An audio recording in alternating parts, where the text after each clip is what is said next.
Well, Sex in the City. My God.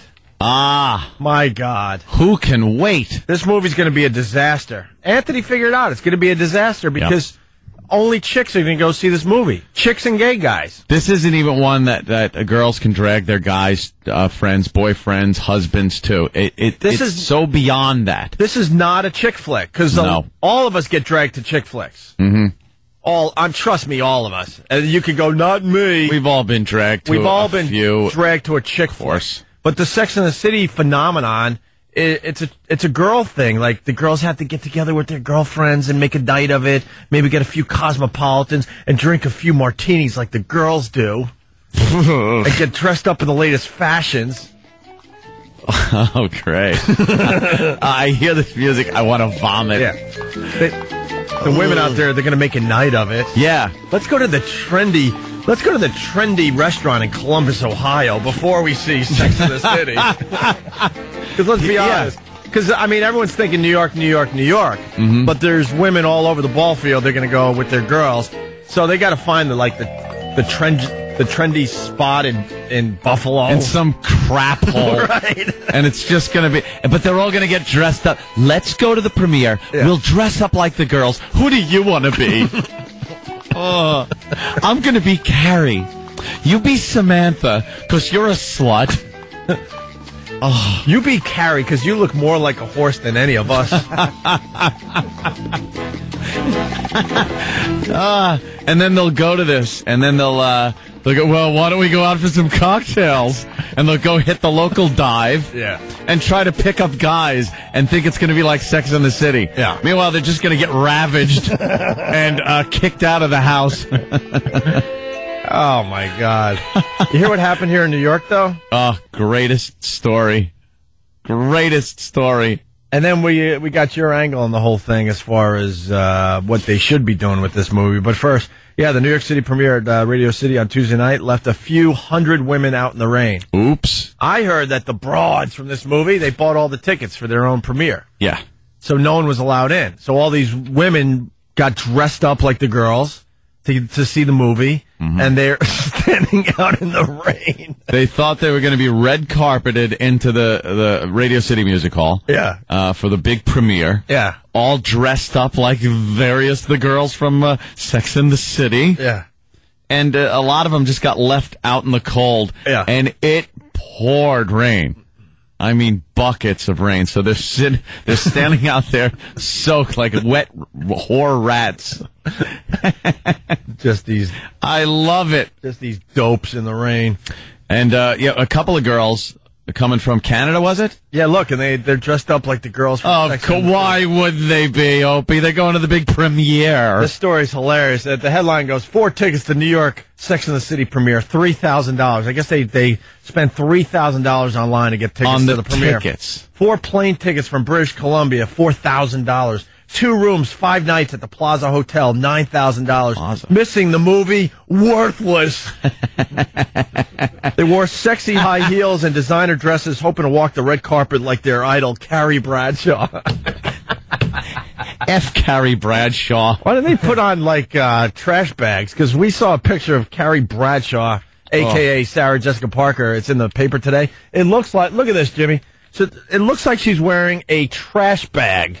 You know what? Even worse, it almost looks like a giant diaper. She's wearing a giant full diaper. Hey, that's what I needed the other night. I would have been able to come to work if I had. Would have helped you out. If I had Sarah Jessica Parker's dress, I think I would have made it to work. Look at that thing. It's a visual, but we'll put the picture horrid. up on onaradio.com. But she's wearing a trash bag, and it's all bunched up around the butt area and the front area. It really, really is awful. Anyway, so these girls, they thought they were going to walk the red carpet like Carrie Bradshaw. Instead, Jen Ferguson and her pal Devon Cross had to lean on umbrellas to ease the pain in their feet and cower for cover when the heavens opened. You dummies. Oh, and the fantasies they must have had, the conversations on the phone. Yeah. It's going to be so great. We're going to New York for the Sex and the City premiere. We're going to dress like the girls. Mm-hmm. We got our tickets, right? We got the plane tickets. Everything's set. Oh, this is going to be so good. We're going to walk the carpet. Oh, God, imagine if we get to meet the girls. And then the after party, we get invited because we kind of look real hot like them. And we could walk down the street holding hands with them. Oh, it's going to be great. Cue the next scene. Lightning, and they're drenched, crying that they couldn't get in. With some homeless guy hitting them over the head with a piece of cobblestone, dragging them off into an alley to be raped. Dragging them uptown into an empty brownstone. Yeah. For what was known as hours of terror and sexual assault. For the sex part of Sex and the City. Yeah. Here's the city. Now here's the sex. The city, well, that's the abandoned brownstone, and the sex, wow. Well, you're probably not going to like this. I just happened to call a few of my buddies. Your evening will be memorable, though. Take a team of psychiatrists to get rid of it. The young women who arrived in New York on Sunday as a gift from Ferguson's parents planned on spending 5 days in the city to make Carrie and her 3 girlfriends proud. So I guess they were going to hit all the Sex and the City spots. They checked into the Plaza Hotel, went shopping on Fifth Avenue, and dressed in designer frocks and heels for their big night at the premiere. I'm totally not a dress girl, but I've really tried to harness my inner Carrie Bradshaw and put dresses on every day, said Cross. Her inner Carrie Bradshaw would just slap on a feed bag and some shoes, some metal shoes. Bravo! Bravo! So they were left out in the rain, and they're not too happy about it. So there's a picture of them in front of the plaza with what's the look they got? A scowl. Yeah, they're scowling, and they're holding up their Sex and the City ticket that they weren't able to use. Well, they could take that home with them. Yeah. Good. And today's Daily News story, it's just terrific. They got a feature with photos of Carrie's killer heels. Ooh. Well, yeah. With those talon feet she's got? Yeah. Those eagle feet? Yeah. Eesh. I'm waiting for an email from my girl because she went and saw the movie yesterday. Did she? She was one of the she was one of the lucky ones to go and see it, and she was hilarious when she got home. She goes, "Don't worry, I'll send you an email so you could kind of just ruin the movie for everyone." Oh, spoilers! But I guess Charlotte in the movie dies. No, she gets explosive. Where it sounds like she's powerlifting. Great. As she's wearing her clothes, by the way.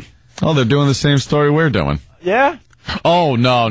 That's sorry. Big Brown, Anthony. That's Big Brown. Big Brown has a crack in its heel. Yeah. And so does Carrie Bradshaw. Well, Wah, wah, wah. Well, did she marry Mr. Big, the broad? I don't know. I'm going to find out. Yeah, I got to find all this out. Yeah, my girl's too lazy to give me the fine email that would help the show today. I hope something bad happens to Mr. Big. Yeah. Oh. It gets bent. Yeah, like in a door-slamming frenzy. All of a sudden, she looks, and there's like what appears to be a mushroom cap poking through the door where she closed it.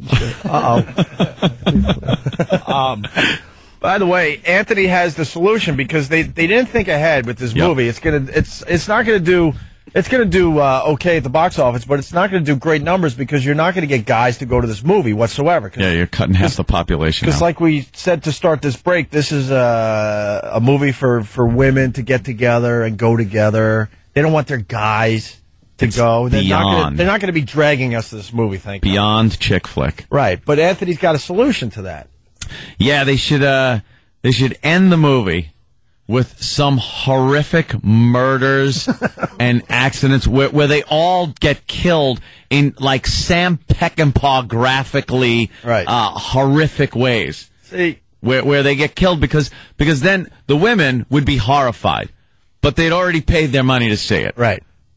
Then they'd go home and go, it was terrible because at the end, and then they'd kind of spell out what happened. And then as a guy, I'd be like, I might just go to see that. Yeah, then the word gets out that it's a lot of action and death and blood and stuff, so you got to go now. And then Oprah brought up the fact that the whole movie should be about not so much the girls, they're in it, but about a serial killer. Yeah, just totally flipping, and the movie's all about a serial killer just killing these 5. How many are there? 4 or 5? 4 of them, I guess. And then they're having, and I love that you can put the whole story together where they're having a girls' night together, where they get popcorn and ice cream, and getting their jammies, and they're talking, let me tell you what I did last night, blah, blah, blah. And then just this horrible serial killer guy comes in. Yeah, a sexual serial killer. Oh, of course, gotta be. Yeah, think that Brad Pitt movie. Think Ted 7? Bundy. Think 7. Ted Bundy, is another one. Just think 7. Think horrible. Carrie Bradshaw's Richard Speck. Think something like that. No, I'm thinking 7. Carrie Bradshaw's head in a box. No, up on the shelf. Or in the bed of in the window director from right. Johnny Park. That's why Hollywood. Johnny Fontaine doesn't get that picture.